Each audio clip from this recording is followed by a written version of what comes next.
CMR shopping mall ఆడి శ్రావణం అతిపెద్ద KG sale up to 61% offer 1+1 combo offer. So ఇప్పుడే shopping చేయండి.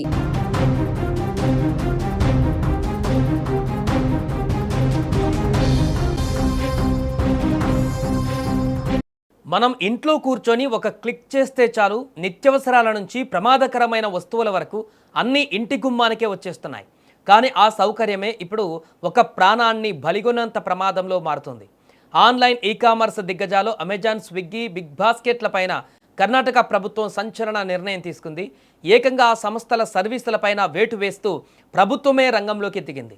అసలు ఆన్లైన్లో ఏమమ్ముతున్నారు, ఒక చిన్నారి ప్రాణంతో చెలగాటమాడిన ఆ షాకింగ్ నిజమేంటి, పూర్తి వివరాలు ఒకసారి తెలుసుకునేటువంటి ప్రయత్నం చేద్దాం. కర్ణాటక ప్రభుత్వం తీసుకున్న ఇంతటి తీవ్రమైన నిర్ణయం వెనుక ఒక చిన్నారి ప్రాణంతో ముడిపడిన భయానక ఉదాంతం ఉంది. కర్ణాటకలోని ఓ చిన్నారి తెలియక ఆన్లైన్లో తెప్పించిన ఒక పండును తిన్నాడు. అదే ప్రాణాంతకమైన ఉమెత పండు. ఈ పండు ఎంత విషపూరితమైనదో మనందరికీ తెలిసిందే. ఉమెత కాయలు లేదా పండ్లను తింటే నాడీ వ్యవస్థ దెబ్బతిని క్షణాల్లో ప్రాణాలు పోయే ప్రమాదం ఉంది. ఆ చిన్నారి ఆ పండు తిని అస్వస్థతకు గురి కావడంతో ఈ దారుణమైనటువంటి విషయం వెలుగులోకి వచ్చింది. పండు పండిన రూపంలో అత్యంత విషపూరితమైనటువంటి పదార్థాలు ఆన్లైన్ ప్లాట్ఫామ్లలో ఎలాంటి భద్రతా నిబంధనలు లేకుండా ఎలా అమ్ముతున్నాయని ప్రశ్న ఇప్పుడు దేశవ్యాప్తంగా సంచలనం సృష్టిస్తోంది.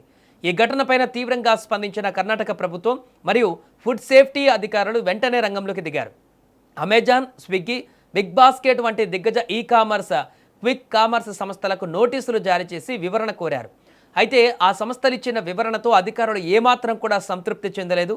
మాకు దీంతో సంబంధం లేదు, థర్డ్ పార్టీ సెల్లర్స్ విక్రయిస్తున్నారు అనేలా బాధ్యతారాహిత్యంగా సమాధానం ఇవ్వడంపై కర్ణాటక ప్రభుత్వ అధికారులు తీవ్ర ఆగ్రహం వ్యక్తం చేశారు.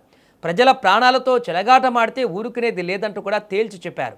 ఇక వారి వివరణతో సంతృప్తి చెందకపోవడంతో కర్ణాటక ప్రభుత్వం కఠిన చర్యలకు ఉపక్రమించింది.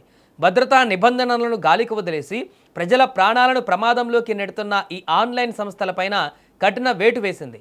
తదుపరి ప్రభుత్వ ఆదేశాలు లేదా స్పష్టమైన మార్గదర్శకాలు వచ్చే వరకు ఆయా ప్లాట్ఫామ్లలో కొన్ని రకాల ప్రమాదకర విక్రయాలపైన సస్పెన్షన్ కొనసాగుతుందని స్పష్టమైన ప్రకటన విడుదల చేసింది. టెక్నాలజీ పేరుతో ఇష్టానుసారంగా వ్యవహరిస్తున్న సంస్థలకు కర్ణాటక ప్రభుత్వం తీసుకున్న ఈ నిర్ణయం ఒక గట్టి హెచ్చరికగా నిలిచింది. సౌలభ్యం పేరుతో మనం వాడే యాప్లు, ఆన్లైన్ డెలివరీలు ఒక్కోసారి ఎంత ప్రాణాంతకరంగా మారుతున్నాయో ఈ ఘటన నిరూపిస్తుంది. లాభాల ఆర్జనే ధ్యేయంగా పనిచేస్తున్న ఈ-కామర్స్ సంస్థల బాధ్యత రాహిత్యానికి ఇది అద్దం పడుతుంది. కర్ణాటక ప్రభుత్వం తీసుకున్న ఈ సాహసోపేత నిర్ణయం మిగతా రాష్ట్రాలకు కూడా కనువిప్పు కావాలి అంటూ కొందరు కామెంట్స్ చేస్తున్నారు.